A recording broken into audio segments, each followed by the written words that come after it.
اعوذ باللہ من الشیطان الرجیم بسم اللہ الرحمن الرحیم وبہ نستعین وہو خیر ناصر ومعین وصلی اللہ علی رسولہ الکریم حبیب الہ العالمین سیدنا و نبینا و مولانا بالقاسم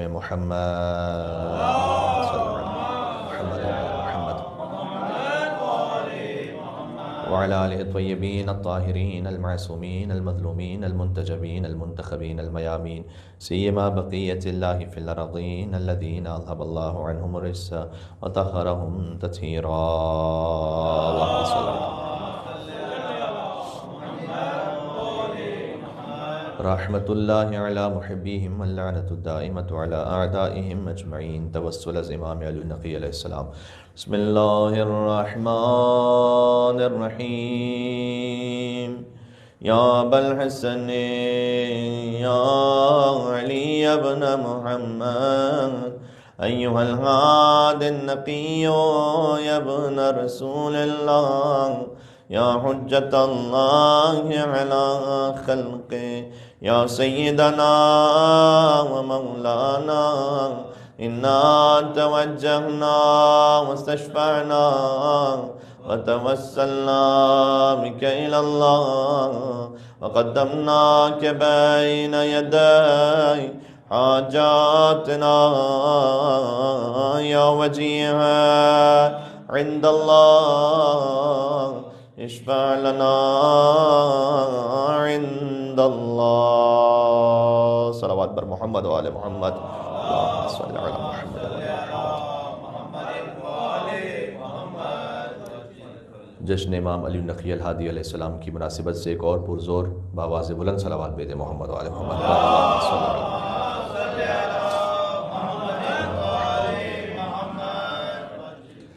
ثقۃ الاسلام شیخ یعقوب کلینی نے کتاب الکافی جلد نمبر 1 میں اور شیخ الطائفہ محمد ابن حسن طوسی نے اپنی شعراء افاق کتاب تہذیب الاحکام کی جلد نمبر 6 میں یہ لکھا ہے کہ امام علی نقی علیہ السلام کی تاریخ ولادت 15 ذی الحجۃ الحرام ہے۔ یہ اس لیے گزارش کرنا ضروری ہے کہ انڈین سب کانٹیننٹ میں پاکستان اور ہندوستان کے معمولاً مومنین وہ 5 رجب المرجب مولا کا جشن ولادت مناتے ہیں، جو بعض اور کتابوں میں مرقوم ہے، وہ روایت بھی ہے، لیکن کتاب الکافی میں اور کتاب تہذیب الاحکام میں شیخ طوسی علیہ الرحمہ نے 15 ذی الحجۃ الحرام امام علیہ السلام کی ولادت کا جشن لکھا ہے۔ آج 15 ذی الحجۃ الحرام میں آپ سے مل کے گزارش ہے کہ بآواز بلند صلوات پیش دیں امام زمان علیہ السلام کی خدمت میں۔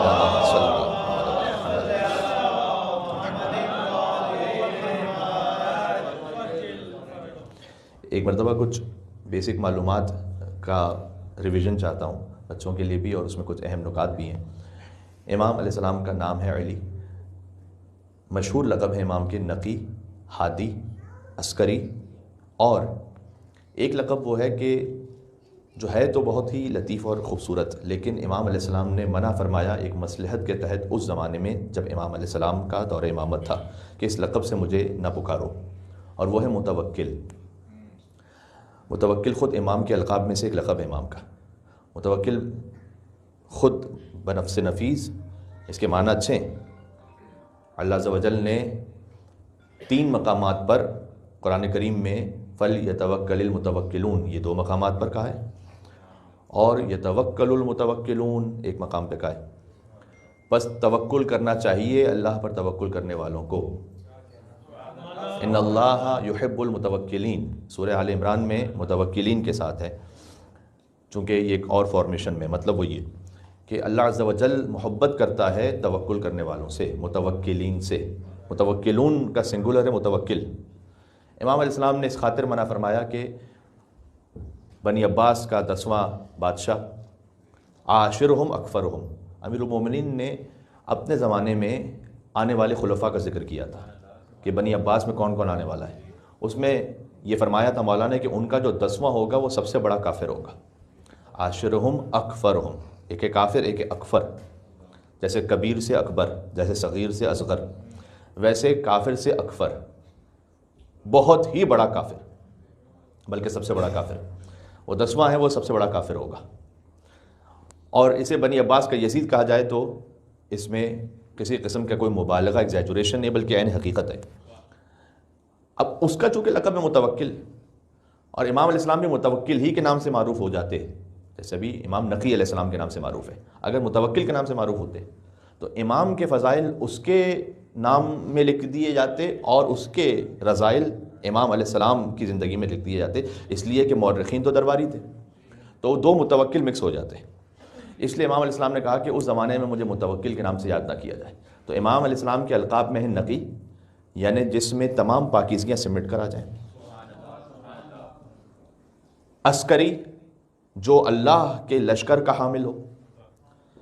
ان کے فرزند امام حسن جن کا لقب ہے عسکری، وہ عسکری سے زیادہ معروف ہیں، لیکن عسکرین کہا جاتا ہے امام نقی اور امام حسن عسکری کو، یعنی دو عسکری، جیسے کاظمین جیسے جوادین، دو کاظم دو جواد دو عسکری. اولنا محمد اوسطنا محمد آخرنا محمد کلنا محمد. صلوات بھیجیے گا محمد والے محمد پر. اللہم صلی علی محمد والے محمد. تو یہ دو عسکری ہیں. اور امام کا ایک لقب ہے ہادی، اللہ کی جانب سے ہدایت کرنے والا. وہ کتنے بڑے ہادی ہوں گے کہ جنہیں ان کے پوتے جو مہدی ہیں اللہ کی طرف سے وہ بھی ہادی کہے، اور ہادی کہہ کے سلام کرے. یعنی مہدی نے ہادی کہہ کر امام علی نقی کو سلام کیا ہے. امام علیہ السلام کے لیے ایک ہی فقرہ یہ کافی ہے کہ امام علیہ السلام کی حکومت اور الامر امام علیہ السلام اللہ سبحانہ وتعالیٰ کی جانب سے ان کا امر یہ ہے کہ ان کا پوتا پردہ غیبت میں رہ کر کائنات کے نظام ہدایت کو چلا رہا ہو. تو دادا کی ہیبت و جلالت کیا ہوگی. یہ امام علی نقی الہادی علیہ الصلوۃ والسلام. تو چار لقب ہو گئے امام کے، نقی، ہادی، عسکری اور متوکل. امام کا نقش انگشتر وہ تھا اللہ ربی وہو عصمتی من خلقی.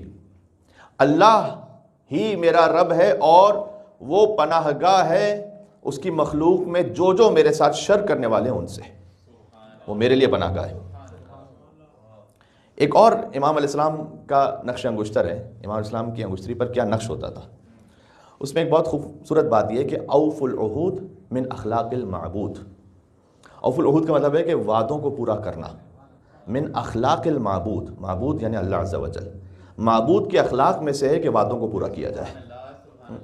اس خاطر ہے کہ ہم نے اس بات کو بارہا پیش کیا ہے کہ سب سے بڑھ کر یہ شروع ہوتا ہے خود انسان کے اپنے گھر سے، اپنی زوجہ سے، اپنی اولاد سے. آپ اپنی اولاد سے کبھی بھی وہ وعدہ نہ کریں کہ جسے آپ پورا نہ کر سکیں، چاہے وہ بظاہر بہت چھوٹی چیز آپ کو نظر آ رہی ہے. آپ گھر سے باہر جا رہے ہیں اور اس نے آپ کو پکڑ لیا اور کہا مجھے بھی ساتھ لے کے جائیے، مجھے بھی ساتھ لے کے جائیے، میں نے بھی جانا ہے، میں نے بھی جانا ہے. ہوتا ہے کئی دفعہ ایسا جب بچے بالکل چھوٹے ہوتے ہیں. تو آپ اگر انہیں کل لے کے جانے والے ہیں باہر تو آپ یہ کہیے کہ بیٹا کل لے جاؤں گا، ورنہ نہ کہیے کہ میں کل لے جاؤں گا آپ کو.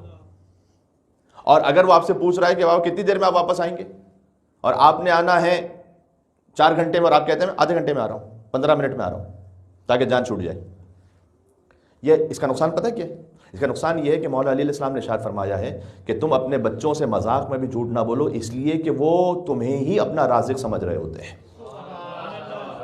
بچے ہی سمجھ رہے ہوتے ہیں کہ آپ ہی انہیں ان کا رزق فراہم کر رہے ہیں. تو اگر وہ اس بارے میں ڈاؤٹ فل ہو جائیں کہ باپ کہہ رہا تھا اور پھر غلط بیانی ہوئی، پھر کہہ رہا تھا غلط بیانی ہوئی، تو جب انہیں اصل رازق کا پتہ چلے گا تو اس کے بارے میں بھی شک میں مبتلا ہوں گے کہ اس کا وعدہ پورا ہے یا نہیں. مل کے صلوات بھیجیں محمد وعلى محمد پر. اللہم صلی علی محمد وعلى محمد. یہ بات واضح ہے؟ تو وہ اصل رازق کے بارے میں ڈاؤٹ فل ہو جائیں گے، اللہ عز و جل کے بارے میں وہ شک میں ہوں گے، اس لیے کہ آپ نے ان سے اتنی مرتبہ وہ بات کی جو پوری نہیں ہوئی. تو آپ کہیں گے کہ بیٹا اگر آپ روزہ رکھیں گے تو آپ کو ثواب ملنے والا ہے، تو اس میں اسے شک ہوگا کہ میرے باپ نے یہ صحیح کہا یا غلط کہا ہے، کیونکہ اس نے بہت ساری باتوں میں جھوٹ کہا ہوا ہے، اب اسے ہر بات میں شک ہوگا. اس لیے امام علیہ السلام کی انگشتری کا نقش تھا اوف العہود من اخلاق المعبود. وعدے کو پورا کرنا یہ معبود کے اخلاق میں سے ہے. تو جب اللہ کے اخلاق میں سے ہے تو بندوں کو اس اخلاق کی رعایت ضرور کرنی چاہیے.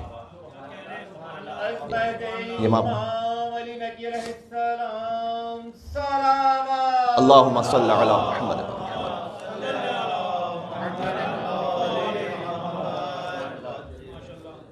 امام علیہ السلام کی والدہ ہیں بی بی سمانہ مغربیہ. والد امام محمد تقی علیہ السلام جن کی شہادت کی مجلس ذوالقعدۃ الحرام کے آخر میں گزری. ہم نے امام علیہ السلام کے بارے میں بقدر امکان و بقدر توفیق کوشش کی کہ آپ کی خدمت میں بات ہو سکے. امام کی والدہ ہیں بی بی سمانہ مغربیہ. امام جواد علیہ السلام کی تمام اولادیں بی بی سمانہ مغربیہ ہی سے ہیں. ان کی ایک اور زوجہ ہے جس کا نام ہے ام فضل، جو مامون کی بیٹی ہے، اور ان کا منصوبہ یہ ہے کہ 12واں ہماری نسل میں سے آئے. اس بارے میں آپ سے بات کر چکا ہوں. اور اللہ سبحانہ و تعالیٰ کا منصوبہ یہ ہے کہ جس نے کبھی سیاسی ازدواج کیا ہے اس کی نسل آگے ہی نہ بڑھنے پائے.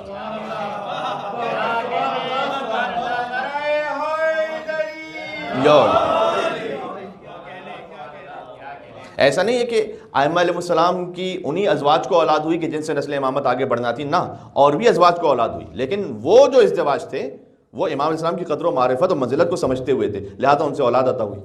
لیکن جنہوں نے اس خاطر ازدواج کیا کہ یا نسل رسالت یا نسل امامت ہم سے آگے بڑھے، تو اللہ تعالیٰ نے اس لیے لاوز رکھا کہ ڈاؤٹ میں ہی کوئی نہ آنے پائے کہ نسل رسول کون ہے. تو نسل رسالت آگے بڑھے گی حضرت خدیجہ سے، اور حضرت خدیجہ کی بیٹی فاطمہ الزہرا سے، بس فل اسٹاپ، اور کوئی نہیں. تو امام علیہ السلام کی ایک بیوی کا نام ہے ام فضل، لیکن لطف کی بات یہ ہے کہ بی بی سمانہ مغربیہ کی کنیت بھی ام الفضل ہے. یہ بھی آپ ذہن میں رکھیے گا، یہ واقعی اس میں بامسمہ ہے. پھر بی بی ام الفضل یعنی فضیلتوں کی ماں. امام علی نقی علیہ السلام کی والدہ ہیں، اور میں نے عرض کیا کہ امام جواد علیہ السلام کی ساری ہی اولادیں امام علی نقی علیہ السلام بشمول، اور باقی تمام اولادیں امام جواد کی وہ بی بی سمانہ مغربیہ ہی سے ہیں. بی بی سمانہ مغربیہ وہ دفن ہے اس مقام پر کہ جس کی زیارت تو آپ میں سے سبھی کرتے ہیں ماشاءاللہ، لیکن معلوم کم ہے کہ یہاں بی بی سمانہ مغربیہ مدفون ہے. آپ سامرہ جب جائیے تو سامرہ میں 4 ہستیوں کا ذریع کے بارے سبھی جانتے ہیں کہ ذریعہ مطہر میں امام ہادی علیہ السلام، امام عسکری علیہ السلام، بی بی حکیمہ خاتون، بی بی نرجس خاتون. 2 اور ہستیاں ہیں جو اسی ذریعے میں مدفون ہیں، بی بی سمانہ مغربیہ، امام علی نقی کی والدہ، اور بی بی حدیثہ خاتون امام حسن عسکری کی والدہ. یعنی امام علی نقی کی والدہ، امام حسن عسکری کی والدہ، اور امام زمانہ علیہ السلام کی والدہ، وہ سب ایک ہی ذریعے میں مدفون ہیں. تو بی بی سمانہ مغربیہ کا حرم بھی سامرہ ہے. تو بی بی سمانہ مغربیہ، امام علی نقی نے خود یہ فرمایا ہے کہ میری والدہ میرے امامت کے حق کی عارفہ تھی، یعنی مجھے پہچانتی تھی کہ میں امام برحق ہوں.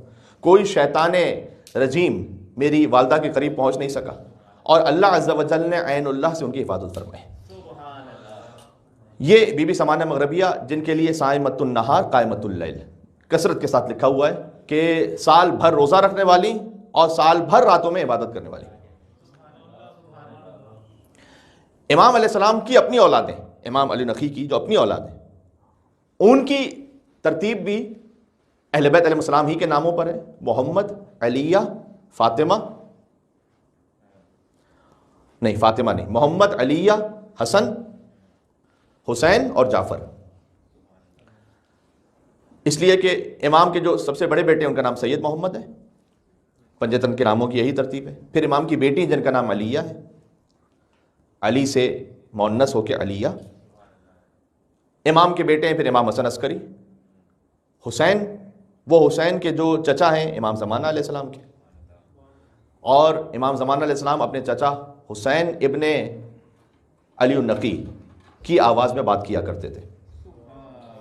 امام کی آواز کا جو پردہ رہتا تھا وہ اس وجہ سے رہتا تھا کہ وہ حسین جو کہ امام علی النقی کے بیٹے ہیں اور امام زمانہ کے چچا ہیں، ان کی آواز میں بات کرتے تھے تاکہ کسی کو پتہ نہ چلے کہ پردے کے پیچھے سے کون بات کر رہا ہے. لوگ یہ سمجھتے تھے کہ حسین وہ کہ جو علی النقی کے بیٹے وہ بات کر رہے ہیں. تو اسی خاطر ہے کہ چونکہ امام علی النقی کے بیٹے ایک تو حسن عسکری ہیں اور دوسرے حسین ہیں، اس لیے انہیں ملا کر حسنین بھی کہا جاتا ہے. اور امام کے القاب اور کنیتوں میں سے ایک ابو الحسنین بھی ہے، حسن اور حسین کے بابا. پھر ایک وہ جعفر ہیں کہ جو جعفر کذاب یا بعد میں جعفر طواب کہلایا. اس پہ بھی آپ کی خدمت میں مجھے یاد ہے کہ گزشتہ جشن میں بات کر چکا ہوں. تو گزشتہ جشن کا جو موضوع تھا آپ بھول چکے ہو تو، لیکن مجھے یاد ہے کہ وہ امام علی نقی علیہ السلام کی اولادوں پر تھا اور ہم نے ڈیٹیل سے اس پہ بات کی تھی، تو اب اس پر میں نہیں جاؤں گا. یہ امام علیہ السلام کی زندگی کا ایک خاکہ ہو گیا جو میں نے آپ کی خدمت میں پیش کیا. ایک وہ اہم پولیٹیکل پوائنٹ کہ جو اب تک شاید میں 6 یا 7 سال کی مجالس میں اب تک نہیں پہنچا سکا، وہ یہ ہے کہ امام علیہ السلام کے زمانے سے جسٹ بیفور، یہ جو 7 متصل زمانہ ہے، آپ جانتے ہیں کہ 9 امام مدفون ہیں بغداد میں، ٹھیک ہے، کاظمین میں مدفون ہے نا. پھر 10ویں اور 11ویں امام مدفون ہیں سامرہ میں. تو عباسی خلفاء کا جو خلافت کا مرکز اور کیپٹل ہے وہ ایک زمانے میں ایران رہا ہے، خراسان، جہاں امام علی بن موسیٰ رضی اللہ علیہ السلام مدفون ہے. پھر ایک زمانے میں بغداد رہا ہے، ہارون رشید کے زمانے میں بھی، جہاں امام موسیٰ کاظم علیہ السلام اس وقت شہید ہوئے، لہٰذا اس وقت وہاں مدفون ہوئے. اور امام محمد تقی الجواد علیہ السلام کے زمانے میں بھی کیپٹل بغداد ہے. اور بعد میں یہ کیپٹل شفٹ ہوا ہے سامرہ 10ویں امام کے زمانے میں. تو 10ویں اور 11ویں امام سامرہ میں مدفون ہیں. یہ جو کیپٹل شفٹ ہو رہے ہیں خراسان سے بغداد، بغداد سے سامرہ، اس کی وجہ کیا ہے؟ اس کی ایک بڑی اہم وجہ، اور اس سے امام علیہ السلام کی ایک فضیلت و شان اور ظاہر ہوتی ہے. وہ یہ کہ جب مامون کے پاس گورنمنٹ آئی ہے تو مامون نے امین کو قتل کیا ہے. امین کی ماں عرب ہے، زبیدہ، اور مامون کی ماں وہ ایرانی بیک گراؤنڈ سے. لہٰذا جب مامون کے پاس گورنمنٹ آئی ہے تو عرب اتنے خوش نہیں تھے، اور ایرانیوں نے بڑا ساتھ دیا مامون کا. لہٰذا مامون نے اپنا کیپٹل شفٹ کر دیا تھا خراسان کی طرف، جہاں اس نے امام رضا علیہ السلام کو بلایا. چونکہ ایرانی ساتھ میں تھے مامون کے، اور بنی فاطمہ کو اس نے خوش کرنے کے لیے امام رضا علیہ السلام کو ولی عہد بنا دیا، تاکہ علوی بھی اس کے خلاف بغاوت پہ نہ اٹھے. اس طرح سے وہ اپنی گورنمنٹ چلاتا رہا، اور دنیاوی اعتبار سے اس کی ایک بڑی پاورفل گورنمنٹ ہے. لیکن مامون کے بعد معتصم، جس نے زہر دیا امام محمد تقی الجواد علیہ السلام کو، مامون کا بھائی معتصم. یہ جو معتصم ہے، یہ اس تک آتے آتے صورتحال یہ ہو چکی ہے، توجہ رکھیے گا، صورتحال یہ ہو چکی ہے معتصم تک آتے آتے کہ ایرانینز اتنے زیادہ پاورفل ہو چکے ہیں بنی عباس کی گورنمنٹ میں کہ اب انہیں خطرہ یہ ہے کہ کہیں ہماری گورنمنٹ ہی کو ٹاپل نہ کر دیں.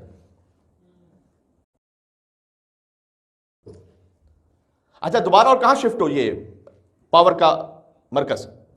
وہ شفٹ اگر عربوں میں کرے تو عرب پہلے ہی ان کے اگینسٹ ہیں، لہٰذا عربوں کو یہ دوبارہ پاور میں لانا نہیں چاہتے. ایک طریقہ یہ ہے کہ دوسری کسی اور قوم کو تلاش کیا جائے جو جنگجو بھی ہوں، جو عربوں سے بھی لڑ سکے اور ایرانیوں سے بھی لڑ سکے اگر خطرہ ہو. تو انہوں نے کیپٹل شفٹ کیا سامرہ، اور وہاں ایک نیا شہر بسایا. امام محمد تقی الجواد کی شہادت ہے 220 ہجری میں، یہ بات ذہن میں رکھیے گا. امام محمد تقی الجواد کی شہادت کے فوراً بعد 220 ہجری کے فوراً بعد 221 ہجری میں سامرہ کو آباد کیا گیا، جیسے کہ خلیفہ دوم نے کوفہ شہر بسایا تھا، ایک خاص وجہ سے کہ وہ کنٹونمنٹ ایریا رہے، وہاں پر پوری فوج رہے تاکہ اس کے کام آ سکے وہ. اسی طریقے سے سامرہ میں ایک کنٹونمنٹ ایریا بنایا گیا، فوجی چھاؤنی ہے سامرہ، اور وہاں نہ عرب ہیں زیادہ نہ ایرانی ہیں بلکہ ترک ہیں.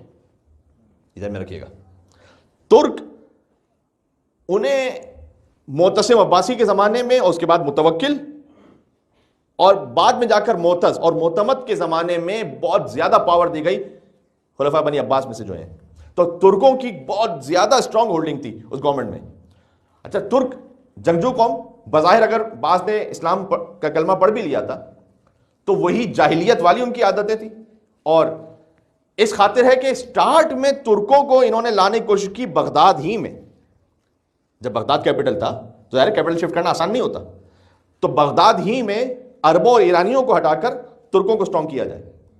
تو مسئلہ یہ ہونے لگا کہ ترک جب بغداد میں کافی اسٹرانگ ہو گئے تو یہ جس جگہ سے جاتے تھے اپنی بدماشیوں کو دکھاتے ہوئے کئی مرتبہ بچوں کو، عورتوں کو، بوڑھوں کو قتل کر کے کچل کر گزر جاتے تھے. اور بغداد میں ایک اپرائزنگ ہونے لگی خود خلفاء بنی عباس کے خلاف کہ یہ کن لوگوں کو پاور دے دی، یہ کون سے فوجی آ گئے. لہٰذا انہوں نے مناسب سمجھا کہ بغداد میں اگر انہیں رکھا تو یہ پوری عوام ہمارے خلاف ہو جائے گی، اور انہیں بغداد میں رکھنا مناسب نہیں، ہمارے لیے سیف نہیں، اس لیے انہیں اٹھا کے لے جاؤ سامرہ، اور سامرہ میں کنٹونمنٹ ایریا بناؤ. لہٰذا شفٹ کر دیا گیا بغداد سے کیپٹل سامرہ. خلفاء بھی شفٹ ہو گئے وہاں پر، اور ان کی جو فورس تھی وہ ترک. اچھا، جب ترک وہاں پر پہنچے تو ابتدا میں تو ان کا بیہیویئر ائمہ علیہ السلام کے ساتھ کوئی اچھا نہیں ہے، اس لیے کہ ان کے زعم میں یہ ہے کہ ہم نے ان خلفاء کو دیکھا ہوا ہے، یہ بھی شراب پیتے ہیں، یہ بھی عیاشیاں کرتے ہیں، اور نام ہے خلیفۃ المسلمین، تو شاید یہ بھی ایسے ہی ہوں گے. امام علیہ السلام کے، امام علی نقی کے، امام حسن عسکری کے کئی واقعات ایسے ہیں کہ جہاں انہوں نے ترکوں کو ایسے انسپائر کیا. میں آپ سے کہوں کہ یہ اتنی بڑی ایک یعنی اسٹارٹنگ تھی کہ اس کے بعد جا کر ترکوں میں، خالی ترک کا مطلب آج کا ترکیہ نہیں ہے، یہ خود ایرانیوں میں بہت بڑی آبادی ترکوں کی، آج بھی بہت سارے مراجع وہ ترک بیک گراؤنڈ سے تعلق رکھتے ہیں. مثال کے طور پر آیت اللہ فاضل لنکرانی، بڑا مشہور نام. مثال کے طور پر آیت اللہ مرزا جواد تبریزی، جو تبریز کا پورا صوبہ ہے یہ ترک ہے. اور ترک آج بھی آپ ایرانیوں میں سے جا کے پوچھ لیجئے گا، ترک اپنی ولایت میں بہت زیادہ شدید ہیں، بہت سٹرونگ ہیں، براءت از اعداء اہل بیت میں بھی بہت ہی زیادہ سٹرونگ ہے. یہ سارا احسان امام علی نقی اور امام حسن عسکری کا، یہاں سے سٹارٹ ہوا ہے یہ سارا.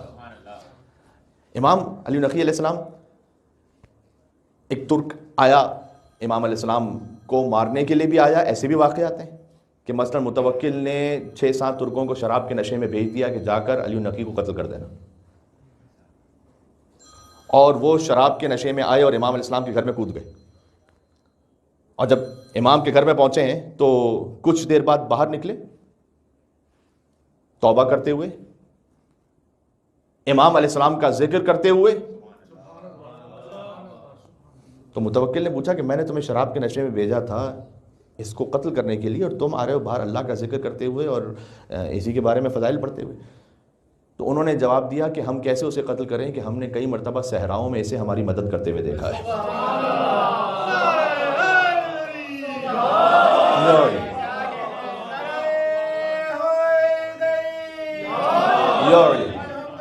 سبحان اللہ.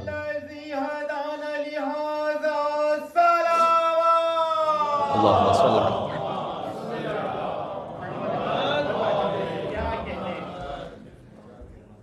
بعض واقعات ایسے ہیں کہ ایک ترک جو امام علیہ السلام سے بد اخلاقی کے ارادے سے آیا، میرے بھائی یہ دوسری دفعہ ہو رہا ہے، ایک مل کے صلوات بھیجیے گا محمد والے محمد، اللہم صلی علی محمد والے محمد.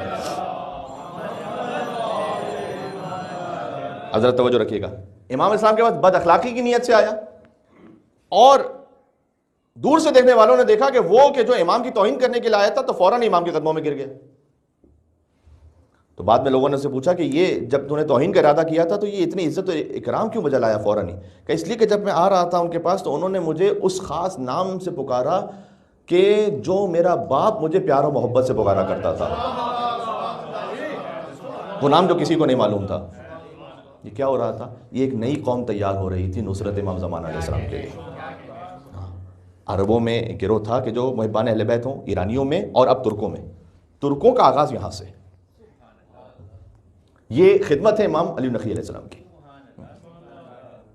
پھر شعر والا واقعہ بھی ہے، اور بھی بہت سارے واقعات ہیں کہ امام علیہ السلام جب مختلف زبانوں میں بات کرتے تھے. تو اب امام کا بھی واقعہ ہے، امام حسن عسکری اسلام کا بھی واقعہ ہے. امام علی نقی اور امام حسن عسکری اسلام کے واقعات میں کافی شباہت بھی ہے، چونکہ یہ وہ زمانہ ہے کہ جب باہر سے اب لوگ آ رہے ہیں، اب ترک آ رہے ہیں، سنسکرت بات کرنے والے آ رہے ہیں، ہندی میں بات کرنے والے آ رہے ہیں، اور ائمہ علیہ السلام سے بات کرتے ہیں، اور امام علیہ السلام ان کی زبان میں انہیں جواب دیتے ہیں. اور جب کسی کو اعتراض تو نہیں لیکن تعجب ہو تو امام علیہ السلام اپنا لعاب کنکری میں مس کریں اور کہیں کہ اسے چوس لو. ذرا غور کیجئے گا، اس کے بعد وہ 73 زمانوں کا جاننے والا بن گیا جس نے امام علیہ السلام کے لعاب کو کنکری کے ذریعے سے حاصل کیا. معمولاً لعاب وہ ہوتا ہے کہ اگر اضافی منہ میں جمع ہو جائے تو کبھی آپ منہ سے نکال دیتے ہیں. جس کے جسم کے اضافی کی حیثیت یہ ہے، اس کے خون کی حیثیت کیا ہے؟ اللہ اکبر. یا سبحان اللہ. اللہم صلی علی محمد محمد. امام علی نقی علیہ السلام کی یہ وہ خدمت ہے کہ جہاں سے پھر آگے جا کر بڑے بڑے علماء، مراجع اور مفسرین اور محدثین سب اس ترک قوم میں بہت سے آئے. اس کا آغاز ہے یہیں سامرا سے. تو ایک تو یہ نقطہ ہو گیا. اچھا، ایک اور سازش تھی کہ جو اس سے پہلے اس طرح سے نہیں ہوئی تھی کہ جو امام علی نقی علیہ السلام کے زمانے میں ہوئی، جب امام علیہ السلام کا بالکل بچپن تھا. اب 6 برس کے سن میں آغاز امامت ہے، یا یوں میں کہوں کہ امام علیہ السلام نے 6 برس کے سن میں 18,000 عالمین کی ہدایت کی ذمہ داری اپنے کندھوں پر لی ہے. اس لیے کہ امام جعفر صادق السلام نے فرمایا تھا کہ 18,000 عالم ہیں اور ہم سب پر حجت ہے. تو امام فقط انسانوں پر حجت نہیں، انسانوں کے امام تو ابراہیم علیہ السلام ہے، انی جاعلک للناس اماما. ہم نے آپ کو انسانوں کا امام بنایا ہے. عالمین کے لیے رحمت رسول اللہ ہے، اور عالمین کے لیے حجت رسول اللہ کے تمام اوصیاء ہیں. تو 6 برس کے سن میں جب یہ سلسلہ امامت شروع ہوا تو وہ جان چکے ہیں، خلفاء بنی عباس جانتے ہیں امام کے فضل کو، اور وہ یہ جانتے ہیں کہ ان کے بابا 8 برس کے سن میں امام بنے تھے. اور یا اپنے اقسم سے وہ مناظرہ کیا کہ ایک نشست میں کہ جو جاری رہی کئی دنوں تک 30,000 سوال کے جواب دیے امام علیہ السلام نے. تو یہ علم اللہ سبحانہ و تعالیٰ کے پاس سے سیکھ کر آتے ہیں. تو کیوں نہ کچھ ایسا کام کیا جائے کہ بچپن میں ان کا ایک استاد لگا دیا جائے، اور بعد میں یہ خبر مشہور کر دی جائے کہ یہ ان استاد سے پڑھے ہوئے ہیں، کیونکہ بعد میں اپنے علم و فضل کا اظہار تو انہوں نے کرنا ہے. یہ وہ بات ہے کہ جو پہلی دفعہ امام نقی علیہ السلام کے ساتھ ہو رہی ہے. جنید بغدادی کو منتخب کیا گیا امام کی استادی کے لیے. اب میں یہ فقرہ کہوں گا کہ ایک دن گزرا، 2 دن، 4 دن، جب 1 مہینہ گزرا تو ایک دربار میں اپنے فخر و غرور کے اظہار کے لیے عباسی خلیفہ نے یہ پوچھا جنید بغدادی سے کہ یہ بتلانا کہ وہ جن کے تم استاد ہو وہ کیسے ہیں اس وقت. تو جنید بغدادی چونکہ سوال یہ کیا کہ وہ بچہ اس وقت کیسا ہے، تو جنید بغدادی نے کہا کہ بچہ نہ کہو اسے. کہ بچہ کیوں نہ کہیں؟ کہ اس لیے کہ وہ میرا استاد ہے، میرا استاد ہے. اور پھر جنید بغدادی نے کہا کہ جب میں ان کے پاس پہنچا تو پہلے دن میری جرأت اور ہمت ہی نہ ہو سکی کہ میں ان سے کوئی کلام کروں کہ جلالت اور ہیبت کی وجہ سے. پہلے دن میں خاموش رہا، دوسرے دن میں خاموش رہا، تیسرے دن جب میں نے بات کرنا چاہی تو ابھی میں بات کرتا تھا کہ وہ بات کی اختتام تک مجھے بات پہنچا دیتے تھے. ابھی میں کوئی قرآن کی آیت پڑھتا تھا، اس کی تفسیر کی گہرائی تک مجھے بتاتے تھے. ابھی میں رسول اللہ کی کوئی حدیث نقل کرتا تھا تو اس حدیث کی گہرائی تک مجھے سمجھاتے تھے کہ اس حدیث کا مطلب کیا ہے. کہ یہ اتنی مرتبہ ہوا کہ میں نے ان سے کہا کہ میں آپ کی شاگردی اختیار کرنا چاہتا ہوں، اور میں چاہتا ہوں کہ آپ مجھے اپنی شاگردی میں قبول فرما لیجیے. تو تم یہ سمجھ رہے ہو کہ میں ان کا استاد ہوں، در حقیقت اب تک میں نے ان سے سیکھا ہے اور وہ میرے استاد ہیں، میں ان کا شاگرد ہوں. یہ برے دربار میں جنید بغدادی نے کہا. تو وہ ایک تصور یہ تھا کہ اچھا ہم استاد متعین کر دیں گے تو اس کے بعد جب ان کی جانب سے علم و فضل آگے آئے گا تو لوگ یہ سمجھیں گے کہ یہ استاد کا سکھایا ہوا ہے. تو جنید بغدادی سے جنید نے یہ پوچھا کہ یہ بتلائیے گا کہ اس بچپن میں یہ علم کی کیفیت کیسے ہے آپ کے پاس. تو امام علیہ السلام نے جواب دیا کہ ہم یہاں دنیا میں پوچھنے کے لیے نہیں آتے، ہم یہاں بتلانے اور سکھلانے کے لیے آتے ہیں. اس لیے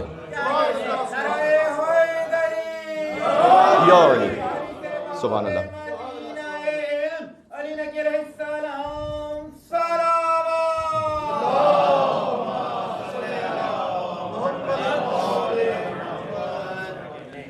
ائمہ علیہ السلام کی جانب سے جو قیمتی ترین تحفے ہم تک پہنچے ہیں ان میں زیارت جامع کبیرہ ہے اور زیارت روز عید غدیر ہے.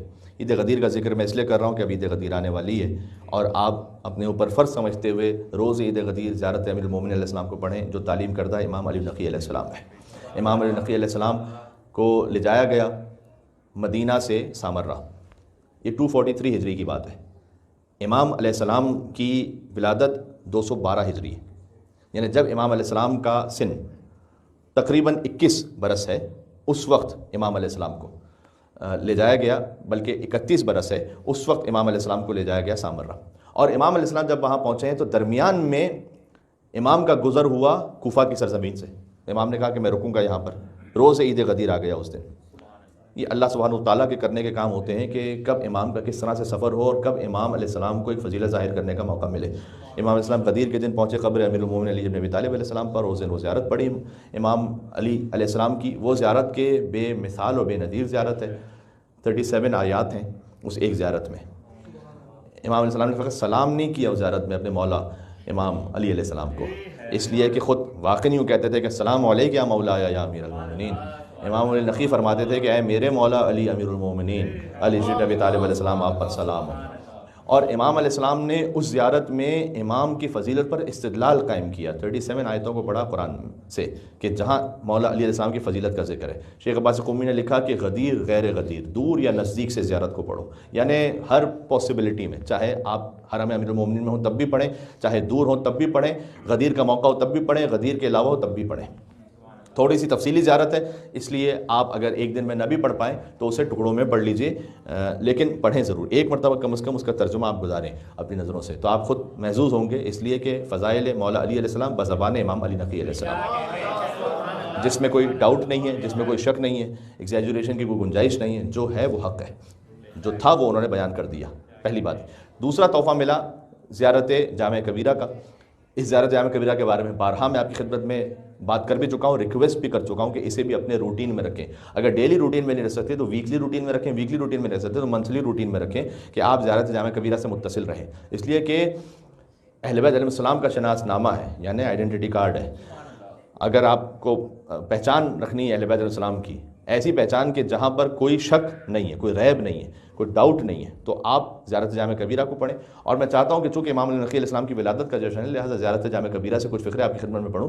معمولاً فقرے جو میں نے آپ کی خدمت میں کئی مرتبہ پڑھے ہیں مختلف حصوں سے، میں چاہتا ہوں کہ زیارت جامع کبیرہ سے ایک اقتباس وہ پڑھوں کہ جو شاید اب تک میں نہیں پڑھ پایا آپ کی خدمت میں، یعنی کچھ نئے مطالب آ جائیں زیارت جامع کبیرہ سے۔ تو جو مومنین اس کو پڑھنے کے عادی ہیں وہ زیادہ اور ریلیٹ کر پائیں گے، لیکن میں فقط اردو پر اکتفا کروں گا، عربی پہ نہیں جاؤں گا۔ آپ سے گزارش ہے کہ عربی بھی ایک دفعہ پڑھ لیں اور ساتھ میں اردو کو بھی پڑھتے رہیں یا انگلش کو پڑھتے رہیں، تاکہ آپ خود سمجھ پائیں کہ زیارت جامع کبیرہ میں امام علی نقی علیہ السلام نے کیا ارشاد فرمایا ہے۔ یہ وہ موقع ہے کہ جہاں امام حسین علیہ السلام کی قبر کو شہید کیا جا رہا ہے جبکہ کامیابی نہیں ہو رہی۔ متوکل یہ وہی یزید ہے بنی عباس کا کہ جس نے پہلے زائرین کے ہاتھوں کو کٹوایا، اس کے بعد ایک فدیہ دینا ہوگا، 2 زائرین آئیں گے، اس میں سے ایک کو مار دیا جائے گا، ایک جائے گا، تو ایک فدیہ بن جائے گا اس دوسرے زائر کے لیے۔ اب یہ وہ قوم ہے کہ جو اس بات کو مانتی ہے اور یقین رکھتی ہے قرآن کی روشنی میں کہ اسماعیل علیہ السلام فدیہ قرار دیے گئے تھے امام حسین علیہ السلام کے لیے، وَفَدَيْنَاهُ بِذِبْحٍ عَظِيمٍ۔ اسماعیل کو فدیہ قرار دیا گیا ایک ذبح عظیم امام حسین علیہ السلام کے لیے۔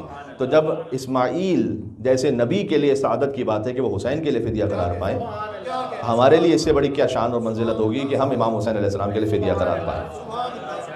تو وہ فدیہ دیتے رہے، قربانی دیتے رہے اور زیارت امام حسین علیہ السلام پر جاتے رہے، یہاں تک کہ کیفیت وہ آئی کہ متوکل نے کہا کہ نہیں، اس قبر کا نشان مٹا دو، اس لیے کہ زائرین تو پھر بھی آ رہے ہیں۔ اور قبر کا نشان مٹانے کے لیے کبھی ہل چلانے کی کوشش کی گئی تو بیل اس نے آگے بڑھنے سے انکار کر دیا، اور باقی جانوروں نے آگے بڑھنے سے انکار کر دیا کہ در حقیقت جانور ہو چکا ہے۔ اللہ تعالیٰ نے ہمیں ان کی اتنی معرفت دی ہے کہ ہم ان کی قبر کو آگے نہیں مسمار کر سکتے یا خراب نہیں کر سکتے۔ اس وقت قبر کا یعنی نشان کم از کم باقی رہے، یہ نہ ہو کہ نشانی ختم ہو جائے، کیونکہ اس نے چاہا کہ اس پر زراعت ہو جائے، ایک کلٹیویشن ہو جائے، تو پھر پتہ ہی نہ چلے کہ پھر قبر امام حسین السلام کہاں چلی گئی۔ اور پھر پانیوں کا رخ موڑا گیا وہاں پر، اور پانی بھی آ کر یا تو رک گیا، یا ایک اور اس بارے میں روایت ہے کہ اگر پانی آیا بھی وہاں پر تو قبر امام حسین علیہ السلام کے گرد ایسا طواف کرنے لگا کہ وہ پانی کہ جو امام حسین علیہ السلام پر بند کیا گیا تھا، اسی پانی نے قبر امام حسین کا ایک معجزہ دکھلایا۔ یہ سب ہو رہا ہے متوکل کے زمانے میں۔ اس وقت امام علی نقی علیہ السلام نے ارشاد فرمایا کہ دیکھو اس وقت قیام کا موقع نہیں ہے، اس وقت قیام نہیں فرمایا امام علی نقی علیہ السلام نے، نہ اور اپنے چاہنے والوں کو حکم دیا، بلکہ میں آپ کو زیارت جامع کبیرہ سناؤں گا تو اس میں امام علی نقی علیہ السلام نے فرمایا کہ اے اہل بیت ایسے کہو، انہیں سلام کرو کہ میں آپ کے حکم کا منتظر ہوں اب قیام کے لیے، لیکن تم زیارت جامع کبیرہ پڑھو، اس لیے کہ قبر الحسین فی قلوب من والا ہو، قبر امام حسین تو ہر مومن کے دل میں آباد ہے۔ تو امام حسین علیہ السلام کی قبر وہ ہر مومن کے دل میں ہمیشہ کے لیے آباد رہے گی، اس قبر ہی کی نیت سے دور یا نزدیک سے تمام اہل بیت کو شامل کرتے ہوئے زیارت جامع کبیرہ پڑھو۔ ایک ہے زیارت جامع صغیرہ، وہ مختصر زیارت ہے، ایک ہے زیارت جامع کبیرہ جو کچھ طولانی زیارت ہے۔ میں اس کے کچھ اقتباس آپ کے سامنے پڑھتا ہوں۔ سلام ہو کرم کے اصول، امتوں کے قائد اور اولیاء نعمت پر، یعنی جن سے نعمتیں ہمیں حاصل ہوتی ہیں۔ میں نے کہا میں وہ پڑھوں گا کہ جو اب تک بیان نہیں ہو پایا، جس سے آپ اور مزید ریلیٹ کر پائیں۔ السلام علیکم یا اہل بیت النبوہ و معدن الرسالہ و موضع الرسالہ و مختلف الملائکہ و محبت الوحی، یہ آپ کے سامنے عرض ہو چکا ہے۔ میں اس کے علاوہ آپ کے سامنے زیارت جامع کبیرہ کے کچھ فقرے پڑھنا چاہتا ہوں۔ سلام ہو نیکیوں کے منزل اعتماد پر، شہروں کے ارکان، ایمان کے دروازے، رحمان کے امین اور نبیوں کے فرزندوں پر سلام ہو، رب العالمین کے نیک بندوں کی اطرت اور اللہ کی رحمت و برکت کے معدن اور مخزن پر سلام ہو، سلام ہو ہدایت کے ائمہ پر، تاریکیوں کے چراغ پر، تقویٰ کی نشانیوں پر۔ تقویٰ کی نشانی امام علی نقی علیہ السلام ہے، یعنی کہ دیکھنا ہو کہ تقویٰ کس میں ہے کس میں نہیں ہے، یہ دیکھو کہ امام علی نقی علیہ السلام کی امامت کو ماننے والا وہ ہے یا نہیں ہے۔ تقویٰ کی نشانیوں پر، بزرگ عقل مندوں پر، یعنی عقل مندوں میں سب سے عقل مندوں پر سلام، صاحبان عقل پر اور مخلوق کی پناہ گاہ پر، انبیاء کے وارثوں پر سلام، سلام و اللہ کی رحمت اور معرفت کے مقامات پر، برکت خدا کی منزلوں پر، غور کیجیے گا، راز خدا کے محافظوں پر سلام، کتاب خدا کے حاملوں پر سلام، نبی خدا کے وصیوں پر، مرضی خدا کی طرف رہنمائی کرنے والوں پر، امر خدا پر ثابت قدم رہنے والوں پر، اللہ کے امر و نہیں کے ظاہر کرنے والوں پر سلام، جن سے اللہ کا امر بھی اللہ کی نہیں یہ ظاہر ہوتے ہیں، سبحان اللہ۔ اللہ کے باعزت بندوں پر سلام جو اس کے حکم پر کبھی سبقت نہیں کرتے۔ ایک صلوات بھیجیے گا یا محمد و آل محمد پر، اللہم صلی علی محمد و آل محمد۔ سلام ان ائمہ پر جو داعی ہیں، قائد ہیں، ہادی، سردار، حاکم، حامی، اہل ذکر، اولو الامر، بقیت اللہ اور خیرت اللہ ہیں۔ خدا کے گروہ پر سلام۔ ہم کہتے ہیں نا یہ کس گروپ سے، دنیا کے معاملات میں کہتے ہیں کس پولیٹیکل پارٹی سے، اگر کبھی کوئی اختلاف ہو جائے بھئی وہ کس گروپ میں ہے، ٹھیک ہے، خدا کے گروہ پر سلام، جو خدا کے گروہ میں ہے۔ اللہ کے علم کے صندوقوں پر سلام، اللہ اکبر۔ اللہ نے آپ کو اپنے علم سے مصطفیٰ کیا اور اپنے علم غیب کے لیے آپ کو پسند کیا اور آپ کو اپنے راز کے لیے اختیار کیا۔ کیا بات ہے، اللہ نے آپ کو عزت دی اپنی ہدایت سے، آپ کو اپنی دلیل سے مخصوص کیا، آپ سے راضی ہوا کہ آپ اس کی زمین پر اس کے خلیفہ ہوں۔ اللہ نے اپنی حکمت کا امین بنایا آپ کو، اپنی وحی کا ترجمان، توحید کا رکن، مخلوق پر گواہ بنایا آپ کو، سبحان اللہ۔ خدا کی لغزشوں، آپ کو اللہ نے لغزشوں سے معصوم رکھا اور فتنوں سے محفوظ رکھا، بس آپ نے خدا کی جلالت کو عظمت کے ساتھ یاد کیا، اس کے ذکر کو دوام عطا کیا، اس کے عہد پر ثابت قدم رہے، اس کی اطاعت کی گرہ کو مستحکم باندھا، آپ نے اپنے نفس کو صرف کیا، المومنین نے قربان کیا۔ یہ جو نا بدل مہجتہ فی کا زیارت اربعین امام حسین السلام میں یہی ہے کہ آپ نے اپنا نفس صرف کیا، آپ نے اپنا نفس صرف کیا اس کی مرضی کی راہ میں، آپ نے صبر کیا ہر مصیبت پر جو اللہ کی راہ میں آئی، بس جو آپ کے طریقے سے بہک گیا وہ دین خدا سے خارج ہو گیا، جو آپ کے امر کا پابند رہا وہ آپ سے ملحق ہوا، اور آپ کے حق میں تقصیر کرنے والا وہ مٹ گیا۔ مخلوق کا لوٹنا آپ کی طرف ہے اور ان کا حساب آپ کے ذمے ہے، اور حق اور باطل کا فیصلہ آپ کے پاس ہے، اور اللہ کی آیتیں بھی آپ کے پاس ہیں۔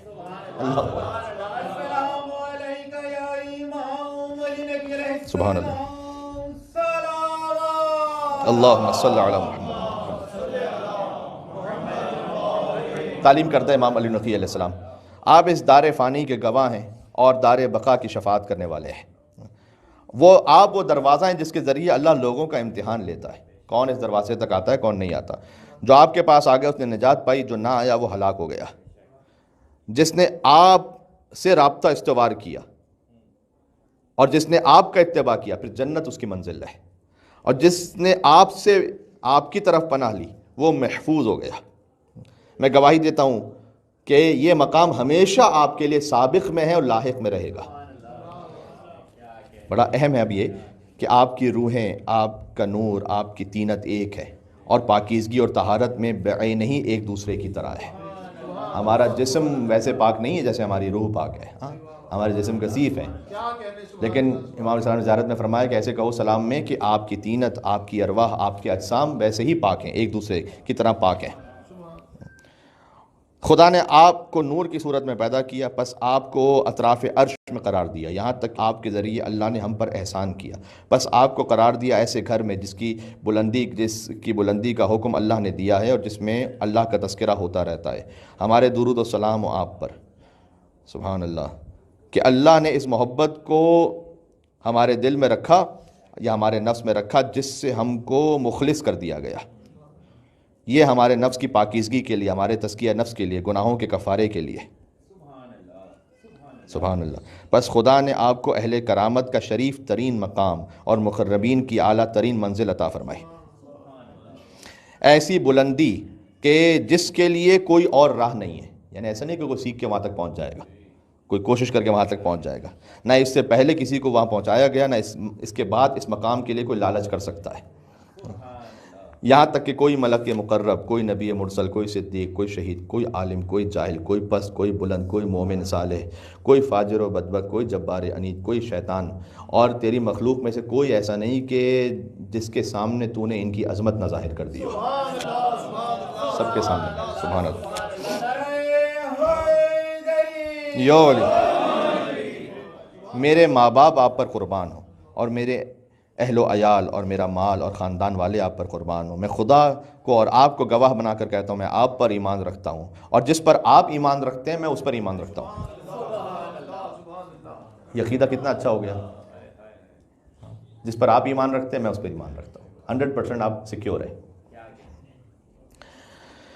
اور میں آپ کا اور آپ کے دوستوں کا دوست ہوں، آپ کے دشمنوں کا دشمن ہوں، اور ان سے عداوت رکھتا ہوں۔ اس سے میری صلح ہے جس سے آپ کی صلح ہے، جس سے آپ کی جنگ ہے اس سے میری جنگ ہے۔ جس نے آپ کو حق سمجھا ہم نے بھی اسے حق جانا، جس نے آپ کو باطل جانا ہم نے بھی اسے باطل جانا۔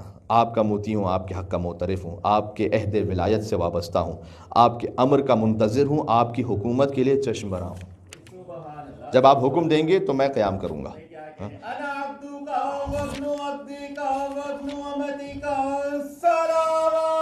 اللہم صلی اللہ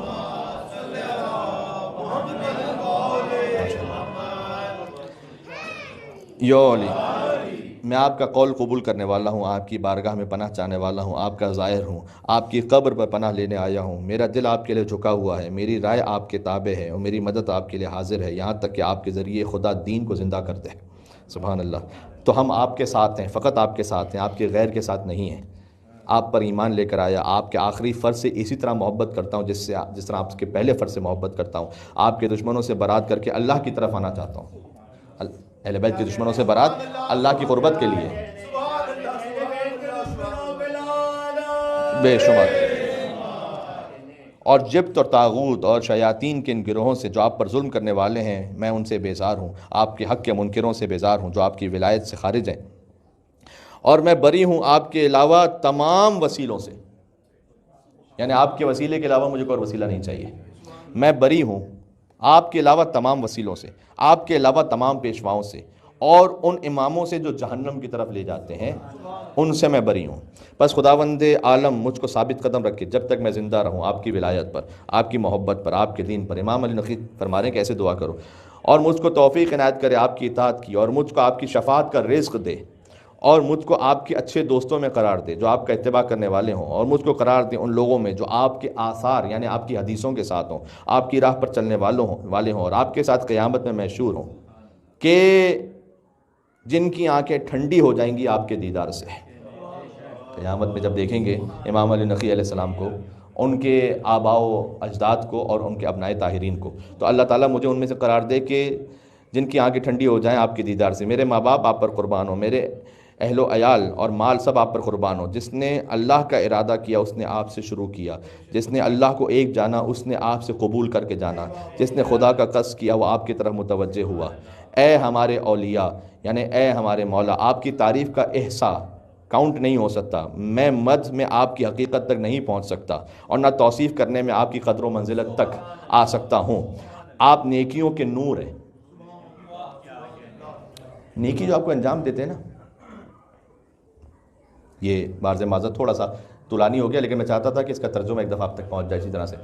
نیکی میں جو نور ہے نا وہ اہل بیت کی وجہ سے، ورنہ نماز تاریک ہے۔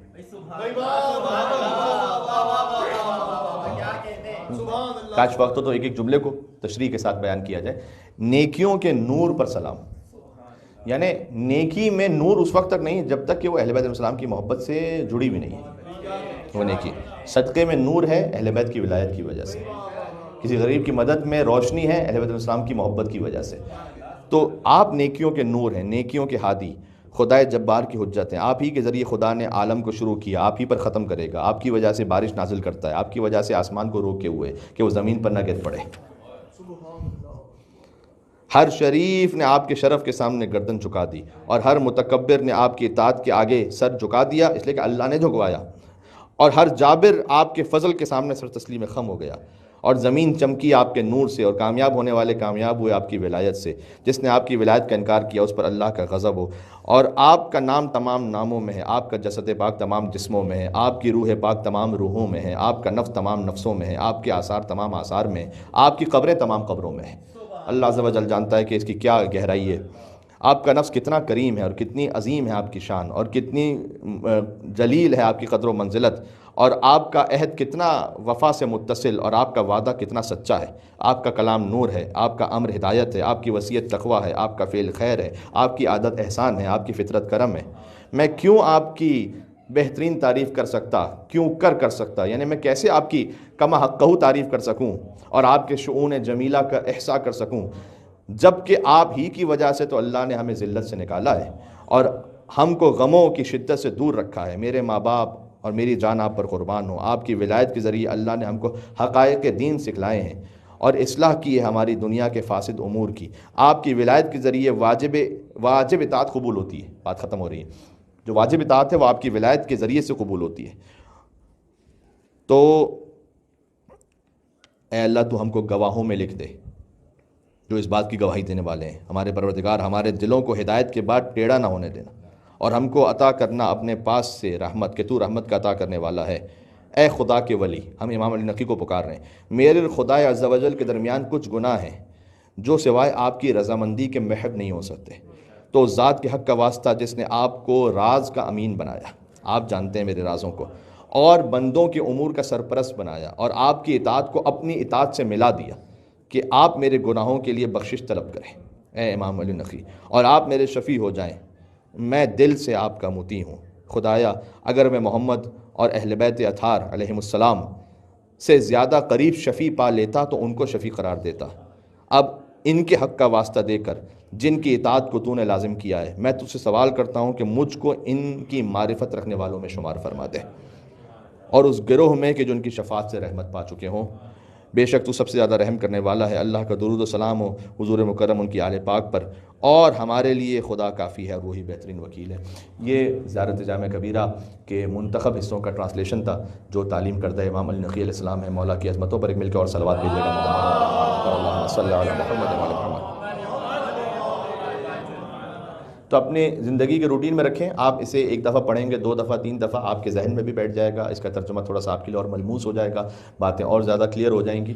اور جب پھر آپ کبھی کسی خطیب کو سن رہے ہیں، کسی شاعری کو سن رہے ہیں، اور آپ کو یہ ڈاؤٹ ہو رہا ہے کہ یہ حقیقت پر ہے نہیں ہے، غلو ہے، تقصیر ہے، کیا ہے اس میں، تو آپ زیارت جامع کبیرہ کے میزان پر پرکھیں کہ زیارت جامع کبیرہ کے میزان میں امام علی نقی علیہ السلام نے مجھے اہل بیت علیہ السلام کے بارے میں کیا بتلایا ہوا ہے، اس کو پرکھیں، اور اس مطابق پھر آپ کا اپنا ضمیر اور آپ کا اپنا نفس یہ فیصلہ کر دے گا کہ یہ حق پر ہے یا نہیں ہے، یا کہاں پر غلو ہے، کہاں پر تقصیر ہے، کیونکہ کبھی غلو بھی ہوتا ہے، کبھی تقصیر بھی ہوتی ہے، دونوں باتیں ہیں، خطابت میں بھی اور شاعری میں بھی۔ تو اس خاطر اس بات کا خیال رکھنا بڑا ضروری ہے۔ تو یہ وہ 2 قیمتی ترین تحفے تھے کہ جو امام علی نقی علیہ السلام سے ہم تک پہنچے۔ امام کے سامنے سر تسلیم خم ہو جانا ہی اللہ کی اطاعت ہے، یہ ذہن میں رکھیے گا۔ بات کو میں سمیٹ رہا ہوں امام کے اس فقرے پر کہ جب امام کو سامرہ بلایا گیا تو حرثمہ نام کا ایک شخص تھا کہ جو اس فوج کا امیر ہے، یا کم از کم اس کے پاس ایک عہدہ ہے، اور ساتھ میں امام علیہ السلام کا ایک چاہنے والا بھی ہے، تقیہ میں۔ امام سے اس نے کہا کہ شدید گرمی کا زمانہ، اور امام علیہ السلام نے اس سے کہا کہ سردی کے لباس لے لو۔ اب آپ سے اگر کوئی کہے کہ فرض کیجئے کہ آپ یہاں سے جا رہے ہیں کسی تفریح کے مقام پر کہ جہاں سنو فال ہے، اور آپ سے کوئی کہے کہ بالکل جو سمر ڈریس ہے نا وہ لیجئے گا، تو آپ یقین کریں گے؟ اس نے حکم امام کی اطاعت کرتے ہوئے یہ لے لیا، اور اس کے اطراف میں جو لوگ تھے انہوں نے اس کا مذاق اڑانا شروع کیا کہ تمہارے امام کو یہ نہیں پتا کہ گرمی کا موسم ہے، سردی کا موسم، شدید ترین گرمی کے موسم میں سردی کے کپڑے لینے کے لیے کہہ رہے ہیں۔ اور راستے میں ایک مقام ایسا بھی آیا کہ چونکہ اب کسی کی جب چڑ بن جاتی ہے تو پھر اسے چھیڑا بھی جاتا ہے کہ تمہارے امام تو یہ کہتے ہیں کہ جب قیامت ہوگی تو ہر مقام سے 70 مردے اٹھیں گے، تو یہاں تو کسی کی موت نہیں ہوئی، یہاں جو ہم گزر رہے ہیں یہاں صحرا میں اس وقت تک کوئی مرا ہی نہیں تھا، تو یہاں سے کون اٹھے گا؟ اور ایک دوسرے کے ذریعے سے اسے طنز اور تشنیع کا نشانہ بنایا جا رہا ہے، اور وہ یہ کہتا ہے کہ میرے امام نے یہ کہا ہے تو اس میں کوئی مصلحت ہوگی۔ جانتا نہیں میں کہ مسئلہ کہ امام نے کہا ہوگی، یہ ہے واقعی مومن، واقعی مومن یہ ہے۔ جو میں آپ کے سامنے حدیث سنا چکا ہوں کہ امام نے کہا کہ ہمارا چاہنے والا وہ ہے، امام نے نام لے کر ایک صحابی کے لیے کہا تھا کہ اگر انار کو 2 حصوں میں تقسیم کر دیا جائے اور میں یہ کہوں کہ آدھا حلال ہے اور آدھا حرام ہے، تو وہ شک نہیں کرے گا اور یہ کہے گا کہ چونکہ آپ حجت خدا ہیں لہٰذا آدھا انار حلال ہوگا آدھا حرام ہوگا۔ یہ تسلیم ہے، یہ تسلیم آ جانا مثال میں سن لینا آسان ہے، لیکن جب واقعی تسلیم کی منزل آتی ہے تو میں نے اس کی کچھ مثالیں آپ کی خدمت میں پیش کی تھیں۔ مثلا کتنی مرتبہ خود عید کی تاریخ کا موقع ہوتا ہے اور موقع ہوتے ہیں جہاں پر ہمارے لیے جو حجت اور تسلیم ہو جانا ہے تو وہاں دل تسلیم ہوتا نہیں ہے۔ کتنی ہی مرتبہ جہاں جس قسم کی محفل امام اسلام چاہتے ہیں ہمارا دل تسلیم ہوتا نہیں ہے۔ میں ائمہ علیہ السلام کے نام پر برپا کی جانے والی محفلوں کی بھی بات کر رہا ہوں اور ہماری پرسنل محفلوں کی بھی بات کر رہا ہوں۔ ہمارا دل جھکتا نہیں امام علیہ السلام کے سامنے۔ تو امام نے یہ فرمایا کہ لے لینا کپڑے سردیوں کے، اور راستے میں صحرا میں ایک مقام پر پہنچے اور شدید بارش ژالہ باری ہونے لگی، یہاں تک کہ دفعتاً موسم بدل گیا۔ تعجب نہیں ہے موسم کا بدل جانا، یہ ان کے فرزند ہے کہ جن کے ایک اشارے سے سورج پلٹ آتا ہے، تو موسم کے بدل جانے میں کیا تعجب کی بات ہے۔ تو وہاں بغداد میں وزیر براسا کا واقعہ بھی ذہن میں آ گیا، جہاں امیر المومنین نے صفین سے واپس پلٹتے ہوئے چونکہ نماز لوگوں کی قضا ہو رہی تھی تو سورج کو پلٹایا تھا۔ وہاں پر بھی کیا کہنے، ابھی سورج کا پلٹنا اس کی کیا حقیقت ہے وہی جانتے ہیں کہ کس طریقے سے وہ وقت واپس آیا کہ امام علیہ السلام نے کہا کہ اب نماز پڑھو تاکہ نماز قضا ہونے سے پہلے نماز ہو جائے۔ امام علیہ السلام جب ہے نا تو امام ہے وہاں، یہ ہے نماز، یہ جو کہہ دیں یہ نماز ہے، ٹھیک ہے، یہ نماز ہے، یہ ہے تسلیم ہونا امام کے سامنے، جو یہ کہہ دیں۔ وہاں سعید ابن عبداللہ اور زہیر قین یہ نہیں کہہ رہے امام حسین علیہ السلام سے کہ ہمیں بھی آپ کے پیچھے نماز پڑھنے کا موقع مل جائے، یہ آپ نے کہاں ڈیوٹی کے لیے کھڑا کر دیا ہمیں۔ حسین نے وہاں کے لیے کہا وہ ان کی نماز وہ ہے جہاں حسین کہہ دیں، جہاں امام ہادی کہہ دیں۔ اور دفعتاً اتنی شدید بارش ہوئی اور ژالہ باری ہوئی کہ موسم اتنا سرد ہو گیا کہ 70 لوگ مر گئے۔ امام علیہ السلام نے اپنے چاہنے والے کو بلایا اور کہا کہ تم لباس تقسیم کرو، چونکہ اس نے صبر کیا تھا نا، تسلیم ہوا تھا امر امامت کے سامنے، تو اب امام علیہ السلام نے اس پر یہ احسان فرمایا کہ اب وہ تقسیم کرے سردیوں کے لباس کو باقی رہ جانے والے فوجیوں پر۔ تو اسے امام علیہ السلام نے گویا سخی و جواد بنا دیا کہ وہ امام کی جانب سے تقسیم کرے، اور اس نے تقسیم کیا۔ اور پھر اس نے یہ کہا کہ میرے مولا نے سچ کہا تھا، اس لیے کہ جو یہاں مر چکے ہیں انہیں یہیں پر دفن کیا جائے گا اور قیامت میں یہیں سے 70 لاشیں اٹھائے جائیں گے۔ تو جو تم یہ پوچھ رہے تھے کہ اس سرزمین سے تو کوئی گزرا ہی نہیں ہے اور یہاں پر تو کسی کی تدفین ہی نہیں ہوئی، تو یہاں سے کیسے لاشیں اٹھائے جائیں گے؟ تو یہ یاد رکھو کہ یہاں پہ جو مر گئے انہی کو اٹھایا جائے گا میدان محشر میں۔ یہ تو اس وقت کے لیے جواب تھا، اور بعد میں آپ جانتے ہیں کہ پھر تو دنیا کتنی آگے بڑھتی چلی گئی اور کتنی آبادیاں آئیں اور کتنی آبادیوں میں کہاں کہاں کون کون دفن ہوا، وہ تو ایک اپنے مقام پر، لیکن اسی وقت کے لیے امام السلام نے اسے قانع کیا اور اسے سمجھایا بھی، اور اس مومن اور شیعہ کا دل مطمئن ہو گیا اس لیے کہ وہ امام کے سامنے تسلیم ہوا تھا۔